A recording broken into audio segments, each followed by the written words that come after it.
Hi everyone, welcome to TLDR Week 4 for Advanced Security. This week we're going to be talking about the other side, how we are able to protect against all of the things that we have been learning about. So we're going to want to talk a little bit about how you can detect that somebody has been scanning the systems, how we can set up these detection systems, talk about the differences between IDS and IPS, learn how to hide some basic information, and set up a sample trap or trigger system. This video might be a little bit longer than the 15 minutes that the videos have been. I will also be skipping over one of the slides, which is a demo that I normally do in class, and I can't do here because YouTube will flag my video. So, it is still in the PowerPoint, but I can't actually show it in any way here. I've actually already gotten one flag for security related stuff, so I'd rather not get another. So we can start with talking about how to detect a scan. How can we tell that somebody is trying to scan our systems so that we could maybe be on alert if something suspicious is potentially happening? So the first thing that we can look at is IDS versus IPS. Intrusion detection system versus intrusion protection system. Sort of the easiest way to think about this, and the example that I always use, is let's say we have a security guard at a store. If you have somebody come into the store and they start to put a pack of gum in their pocket, an IDS system would basically go, helps, helps, we're being robbed. Versus an IPS system would say, helps, helps, we're being robbed, and then, pull out something to actually deal with it, like a camera, or start to chase after the person that has put gum in their pocket. So that's the difference between an IDS and an IPS. Are you just trying to say, hey, something is happening and I'm concerned? Or, hey, something is happening, I'm concerned, I'm going to go deal with it. Now, one of the other things that we have to look at is, one of the things that we'll see is scripts. How can we tell the difference between a search engine spider, that little bit of code that is just basically crawling around on the web at all times, trying to figure out what new pages are out there, where they're being linked to, stuff like that, versus a legitimate user, somebody coming to our website for legitimate reasons, versus a hacker? And how can we tell the difference between all of those things? We can also do something called a snapshot. A snapshot is a moment in time where we are trying to figure out what is actually on the system. So if we took a snapshot of one of our servers right now, that would be able to tell us exactly what is on the system, who is on the system right now. This can actually be really useful to give us somewhere to compare to. So if in a week we think that something might be a little funky, but we're not sure what, we can look back at our snapshot and see what's changed. So it's really able to narrow down what we're looking at. If you do anything with Linux, it's one of the ways that we can do something like set up a diff. We can set up something called traps and triggers. We could set up things like honey traps, also sometimes called honey pots. The idea being we are trying to set something up so that if somebody is getting access to our system, we have a way of knowing that it's a hacker, not a legitimate user. Some examples of traps. One thing that I would like to note here, when we are doing this, it's actually really important to take into account accessibility. There's going to be multiple different ways that people will be accessing our websites and our servers, and it's important that whatever traps we have set up aren't going to trigger for somebody who's doing things like using a text-to-speech program or one of the website readers. It's really important that we don't do things that are going to get in the way of that. Some examples of traps that we could do. We could have a very small amount of text that is in such small font that a regular person going to the webpage wouldn't read it. We can hide things in comments in our web code. It might not necessarily register as a comment to somebody who's crawling the web using a spider. Somebody who's just a regular user is unlikely to go examine the code that is on the website. We could do things like fake login info. You'll actually sometimes see that in CTFs, where what they'll do is put the fake admin info actually buried in the HTML somewhere. We can do things with white on white text, but again, you have to be careful that it isn't going to trigger for screen readers. You only want it to trigger for scripts. We can also do things like make sure that we have robots.txt so that we can tell the actual legitimate bots how to avoid traps so that they aren't getting stuck places. Now, a specific example of this, we could look at how we hide emails. Now, we know from talking before that sometimes hackers are going to try to access emails on a website. Now, of course, I'm using hackers here, as in this could be white hat, black hat, gray hat, whatever. But they're going to have different ways of being able to go farm these emails. So we can look at different things that can hide these emails. So let's say, for example, we have a website and we want to put an email out there. Well, if we just have the email written out, your name at yourwebsite.com, then that's going to make it easy for people to see, but it's also going to make it really easy for bots to be able to tell what it is, because you can relatively easily write a regular expression to look for emails. So one of the things that we can do to fix that is we could have an image as part of the email or as the entirety of the email. So we could have the @ sign be an image with some alt text. We could have the entire email be an image with, again, some alt text spelled out. We can, instead of having the email, we could replace the mail to script so that we can actually sort of hide emails.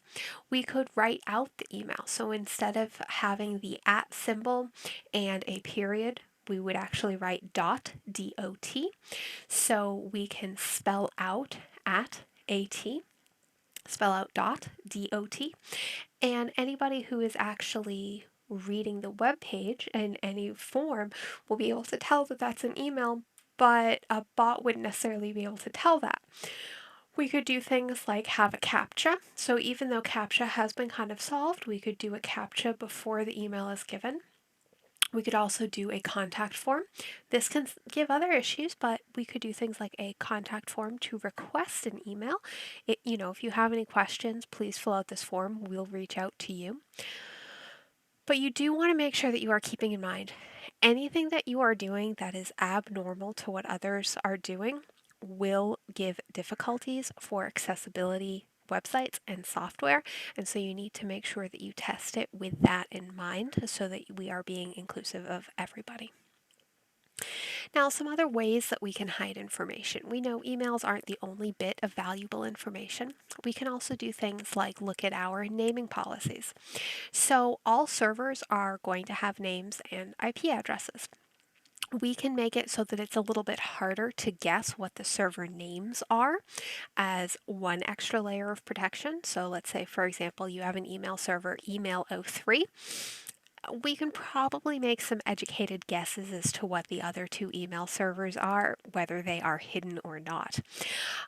Sometimes some people will do things like themed servers, so they'll have, the Seven Dwarfs or characters from a favorite show like Doctor Who or Firefly.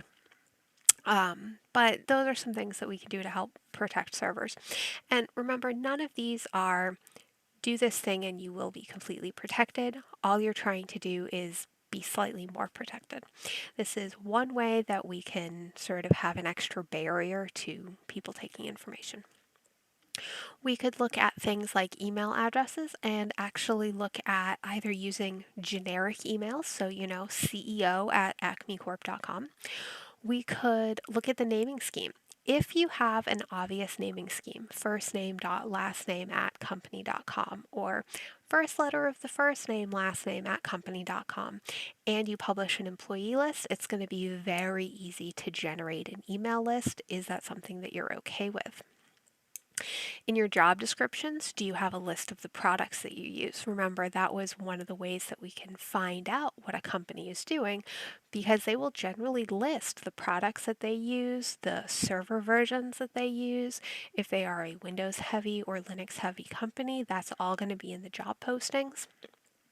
So you want to keep an eye on your job postings to see if it's easy to guess the setup that you have based off of these postings. Now, normally we would have an activity where you could discuss one more thing to hide with somebody else in the class. If you know somebody else in the class or are willing to come on Discord and do this activity, that would be great. If not, that's fine too. Now, another thing we can do, we can look at our DNS. This can actually also be another protection set. So you should absolutely disable zone transfers. Zone transfer means that you are replicating the DNS database across a set of DNS servers. Don't do this. No, bad. You're also going to want to do a split DNS. So the public will have the public facing servers, the private DNS will have the only what's in network servers, and it is important to do this split and do this split properly so that somebody who is public isn't able to see all of our internals.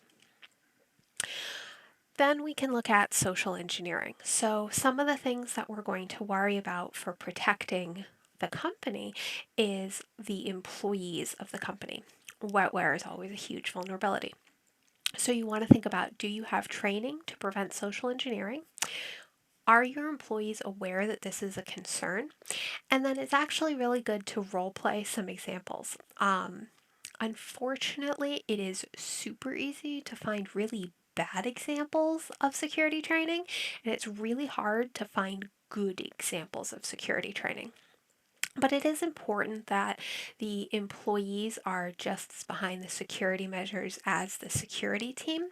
It's important that people are following policies. Now, one thing that is important to note here, when I say following policies, in my opinion, which feel free to take or leave as you like, in my opinion, one of the problems that we have is if the employees aren't following the policy, a security department that deals with this in a punitive fashion isn't going to help anybody. It just turns into an adversarial role with your security team.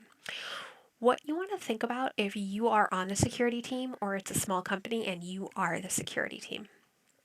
Look at what people are doing.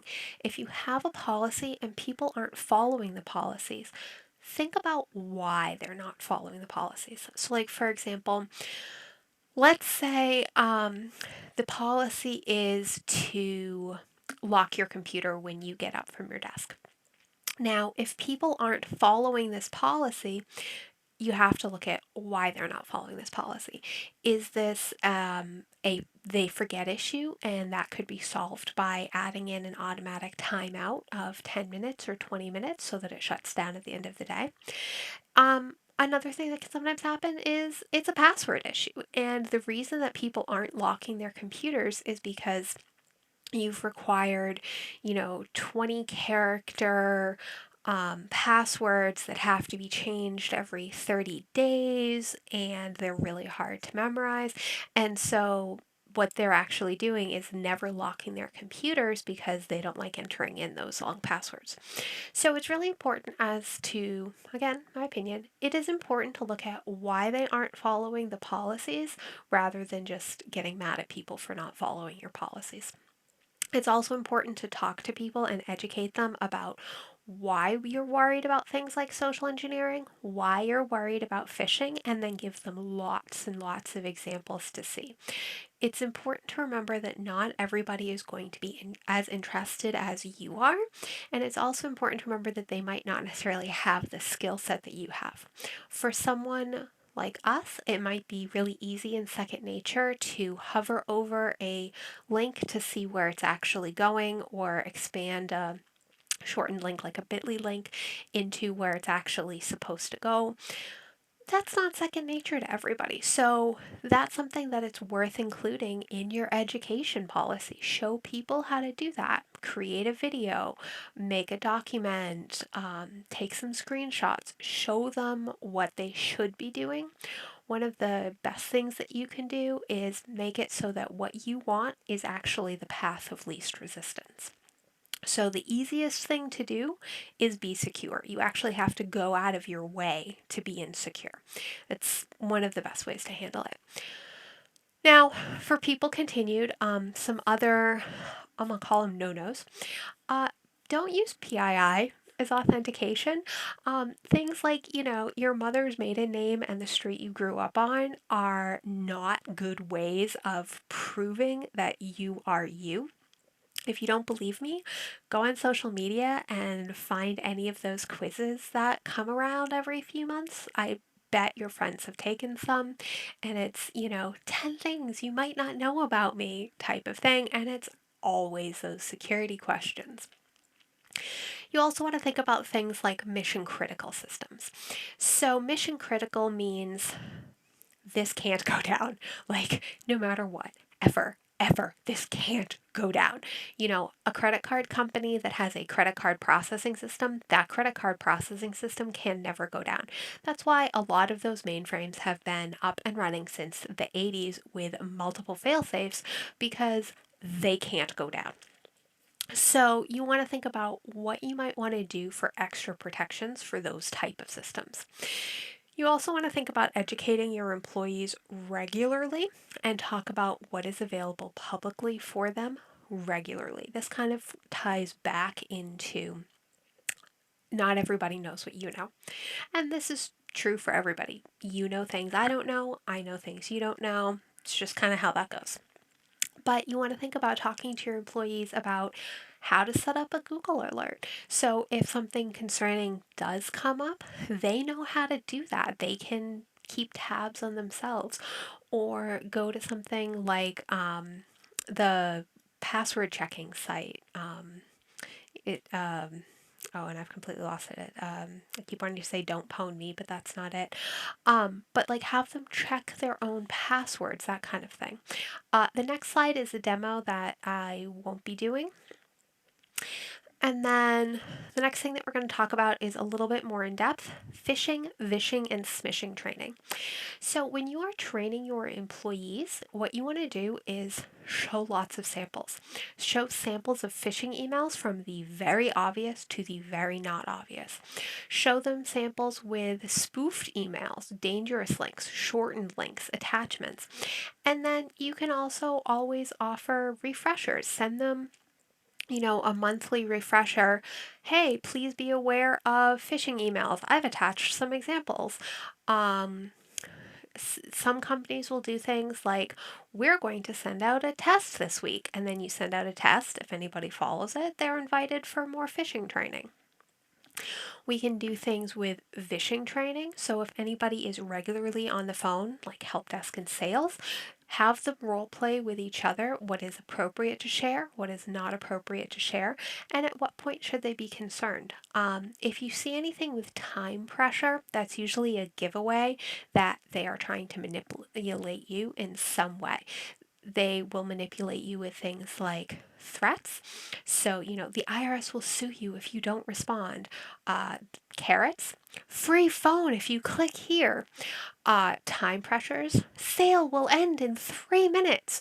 So, those are some of the manipulative techniques that you'll sometimes see in phishing or smishing campaigns.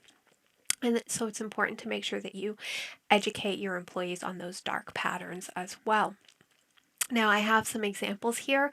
If this is too small on your screen, you can go to the PowerPoint as well, but basically these are just some examples of phishing and smishing with some things pointed out. Like, for example, looking at the email, is it actually coming from who you think it is?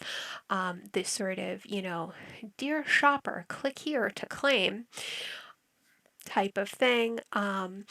Slightly more concerning, PayPal, your account has been compromised, click here to log in type of thing.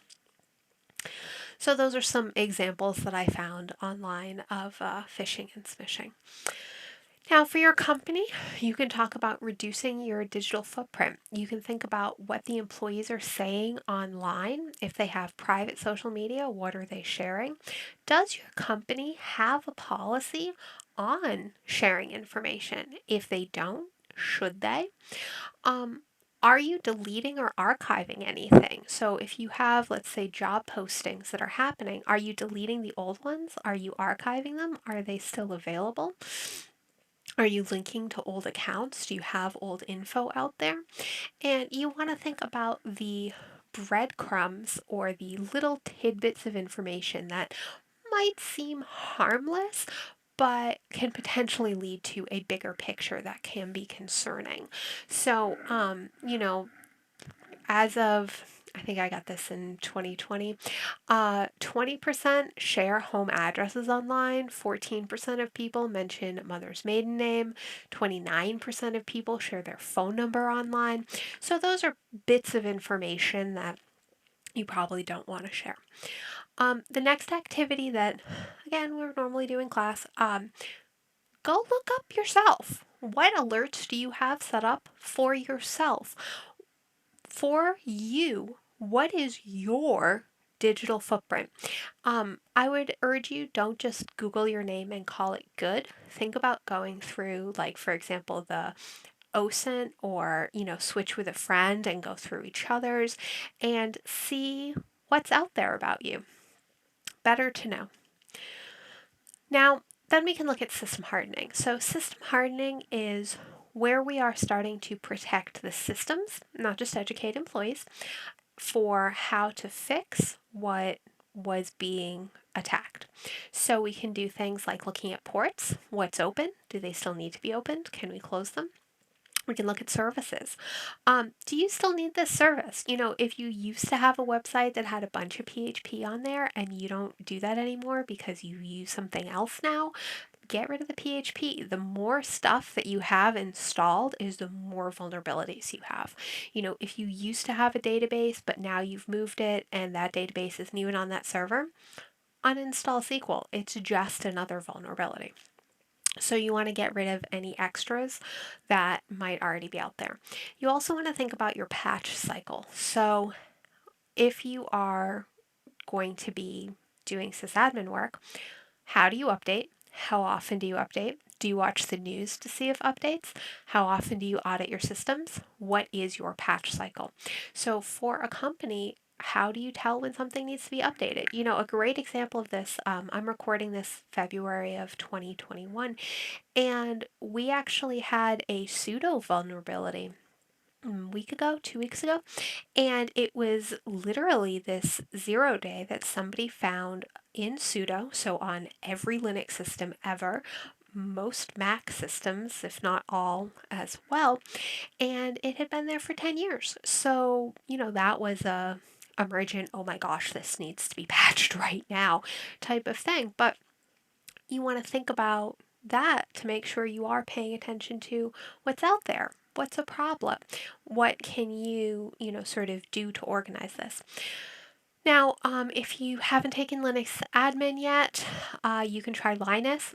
If you are taking Linux admin, or you will be soon, that's actually in one of the assignments on how to harden the system. So you will be seeing that soon.